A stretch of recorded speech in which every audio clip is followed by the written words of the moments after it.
Blade Runner 2049 is one of my favorite films of all time. I won't compare it to the first film because it holds up on its own very well. The first film gives a nice deep backstory to it, fills it with heart and tragedy, but it's not necessary to the message of the sequel.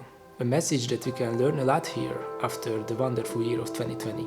Our world doesn't have bioengineered robots killing each other and fighting for freedom, and we don't have out-of-world exploration and the conquering of other planets with the help of slave workforce.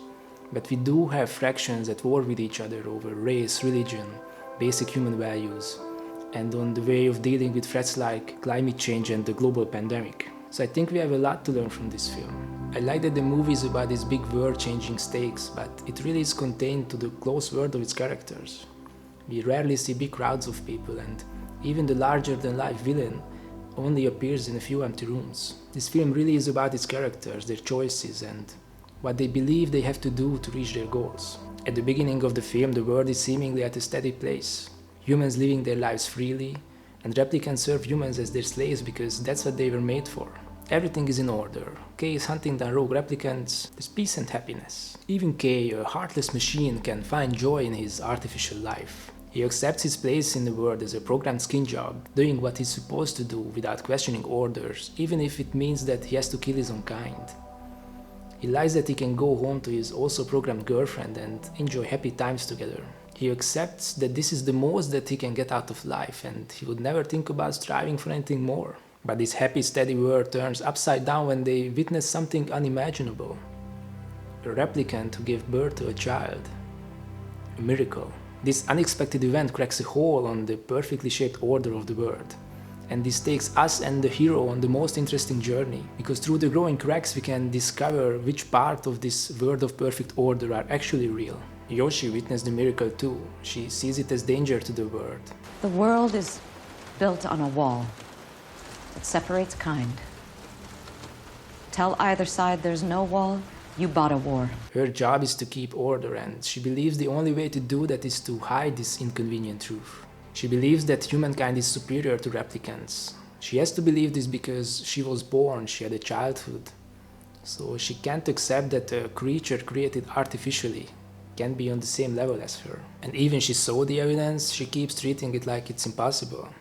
She makes sure that Kay knows that even that one-of-a-kind natural-born replicant has a soul, Kay surely doesn't. You've been getting on fine without one. What's that, madam? A soul. This is her subjective truth, and she's determined to believe that, so her world wouldn't fall apart. She has no other choice. Then we get to introduce to our villain, who is a genius who is capable of creating life out of nothing, but he sells it to make more money and to make him more powerful. He also wants to find a natural-born replicant, but to use it as a tool to make more slaves. Is he wrong though? He sees himself as the savior of humankind, conqueror of faraway worlds. This is his subjective truth. But the more important layer of this game is his top servant, love. It's her job to find a child, and she seems very determined to do it. She seems very affected when Wallace kills another replicant in front of her. But she finds her peace in the knowledge that this is the order of things. She has no other choice, of course, than to believe this. They are all expendables, but out of all his creations, her boss values her the most. He named you. Must be special. Her subjective truth that this is what makes her special. Kay also still holds on to his subjective truth. He's hunting for the child to put the world back in order. But then he gets another push that takes him right out of this order. He finds a connection between his implanted memories and the child. And here begins his search for his soul. To be born is to have a soul, I guess. This is his truth, and it's not even outside of the world he always knew. But if he is the child, then what does it mean to his life? Could it be that he himself has a soul? That he's human after all? It's okay to dream a little. His search for the answers gives us one of the greatest cinema moments in history, in my opinion. I know I did shit on Arrival, and there are other movies of his that I don't really like, but I actually think that Denis Villeneuve is one of the best directors alive today. And this is why. So Kay collected all the evidence. Now all he needs is the final confirmation from the memory maker herself that his childhood memory is real. In order for her to tell, she has to see the memory herself. So up until this point we saw the memory 2 times as Kay's flashbacks. We saw the furnace and we saw the wooden horse in the kid's hand. Now Kay has to concentrate on this memory once more. Think about the memory you want me to see. Not even that hard, just picture it. I think for any other director, the choice here would have been to show the footage of the memory once more, because that's where Kay's mind is going to as well. But Villeneuve chooses a different way. We only see Kay's face as he concentrates on his memory. And watching this, I felt this tension that this will only work if he can remember it well enough for her to see. So I tried to recall the memory myself in my mind to help him. I was looking at Kay, but I was in his head, trying to help him by remembering his memories. Now this is a connection between the viewer and the movie character that I never experienced before. And Villeneuve made it happen with this simple choice. Now this is genius. And here I mention Ryan Gosling's excellent work too. He plays a character who sees himself as an emotionless machine, so he always acts cold and reserved. But every now and then he makes a little gesture that hint that there might be something more beneath. A little joke when he's happy. Buckle up. Or a little too long stare when he's hurt. The contrast is especially beautiful when he plays against Anna de Armas' Joy.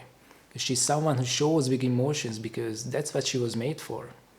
But there's nothing really behind these acts. Contrary to Kay, who never shows big emotions because he knows he shouldn't have them.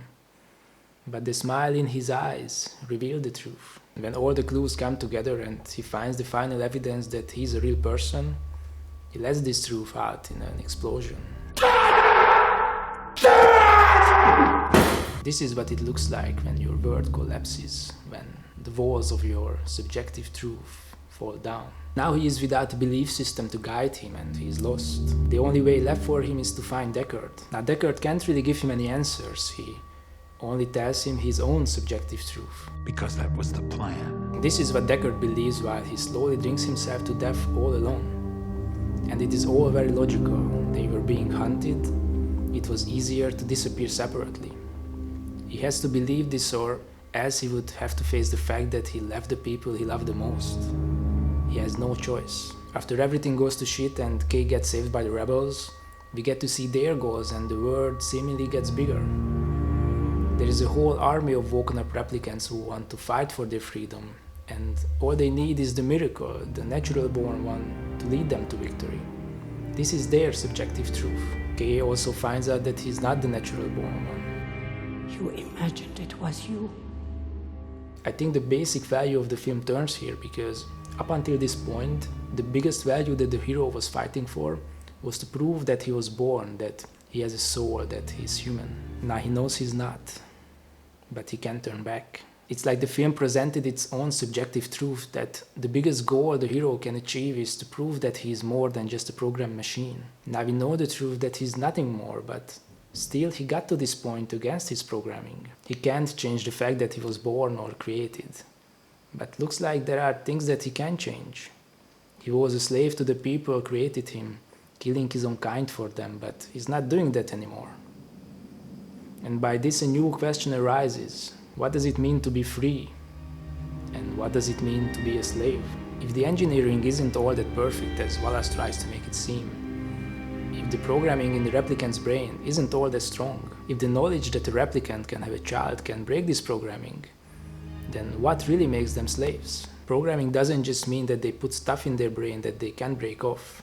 Clearly they could break it off. The programming that kept them slaves meant much more. It meant creating this whole world of lies to keep them in their place, giving them this narrative that they are less than human, and their only choice is to obey.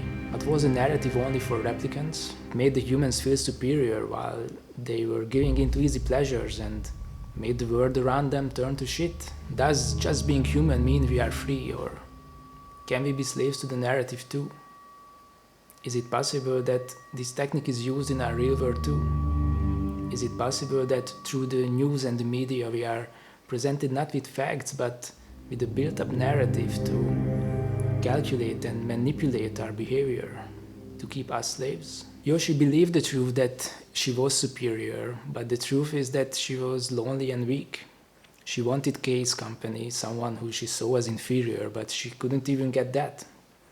And when she believed that the child was killed and the catastrophe avoided, A replicant acting out of order killed her. Deckard believed he's saving his child by staying away, but the truth is his job as a father was to raise his child and to protect her by being next to her. Love also proves that she can do more than just follow Wallace's orders. She cried when she thought the child was killed, and in her anger she killed Yoshi against her boss's orders. This shows that she could do more for her kind, and she could also just walk away from Wallace and be free. The rebels are also still slaves of this narrative that they could only win their freedom with the help of the child. When the time comes, I will show her to the world, and she will lead our army. But the truth is, they could stop obeying humans' orders anytime. There would be consequences, they would be hunted, but they could be together and be free. This is the difference between the subjective truth and the real truth. We can choose the easy way and try to make it seem like it's the hard way. Make it seem like we choose it because we are virtuous and not because we are weak.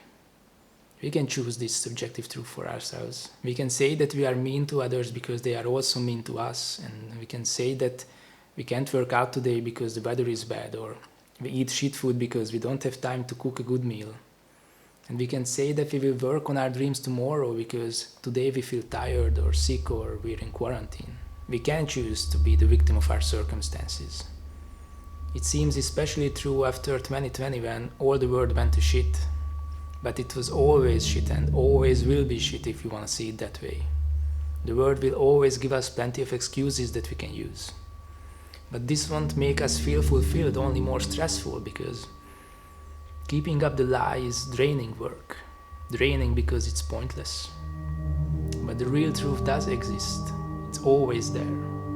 And if we surrender to it, accept it, then we can make a real choice. Kay proves this. When he's totally lost, the rebel leader gives him a new mission. He has to kill Deckard to secure the secret of the child. Or more precisely, the secret of the rebel leader. It's the only way to save the replicants. They don't want to burden him to think for himself for a second. They provide him with the easy answer of how to do well, of how he can be service of his kind, and how he can be part of the group that fights for the good cause. Does that sound familiar? One side is good and the other side is evil, and it seems that we are free to choose from the two. Is it something that appears in our real world too? Could it be that both sides just try to manipulate us for their own benefit, but we can still have another way? Can't we be able to choose neither side and make our own world with the help of the truth? Kay chooses not to be a slave to the narrative anymore. He chooses to save Deckard because he sees the simple truth that a father's place should be next to his child. It looks like in this story he's the only one who is capable of doing it. It shows that it's not easy. And he can only do it because he went through all the most painful realizations himself. To have another person's memory in his brain affected his personality fundamentally. He isn't Deckard's son, but he believed he was, and he can't make those feelings disappear. We can see all this when Deckard asks him who he is to him. All this in a little smile.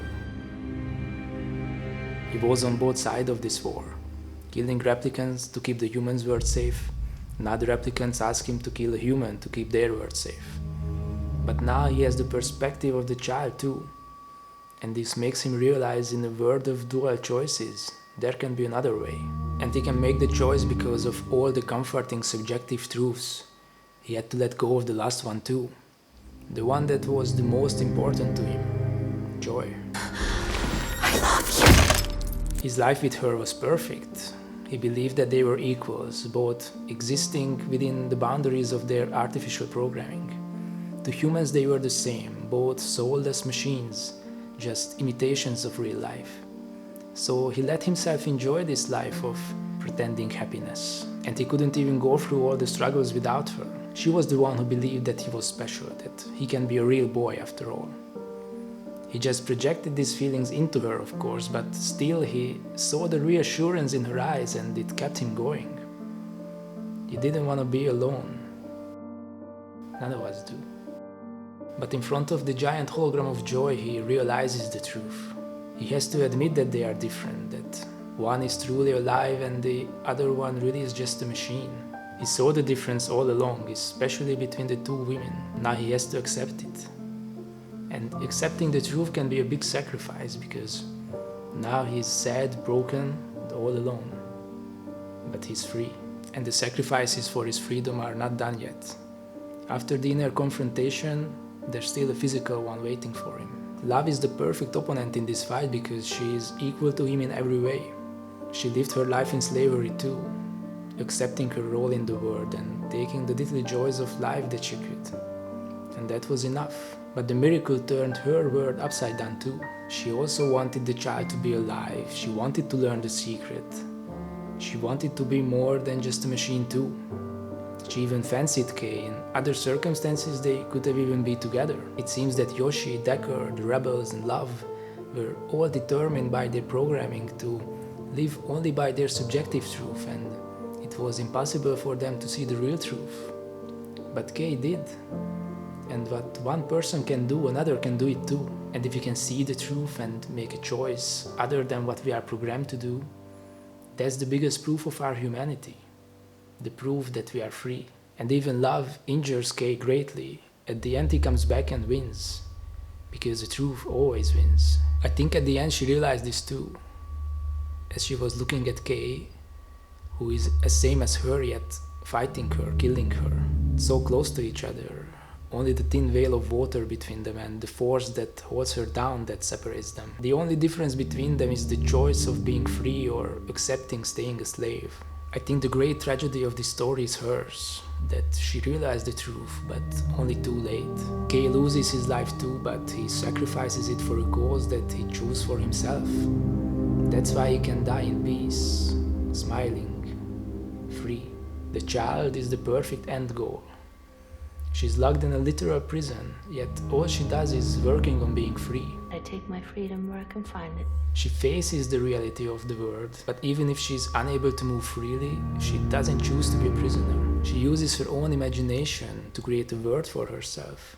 And by this, she makes herself free. Deckard faces the truth too, that suffering alone as the victim of the evil world is the easy way. Staying away to be safe and sacrificing his love for his child is not enough. Sacrifice is not enough. This is the answer of this story, that hiding away alone in our bubbles, trying to make it seem like this is the only way, is not good enough. We have to take risks. We have to take the difficult road to find each other. And only together we can be strong enough to be free. I love this movie for it. By the end of the film, did the world change? Few people died and different factions are prepared to go war with each other. But it seems that that has been the case for a long time. There's chaos underneath the steady surface, but the chaos has always been there. And the surface is just as steady as it was at the beginning of the film. All the characters in this world could achieve was to change themselves, and to change their perspective from their subjective truth to seeing the actual truth. After a year when we learned how vulnerable we are to the random events of the world that we cannot change, I think that's the best goal for us to try to achieve too.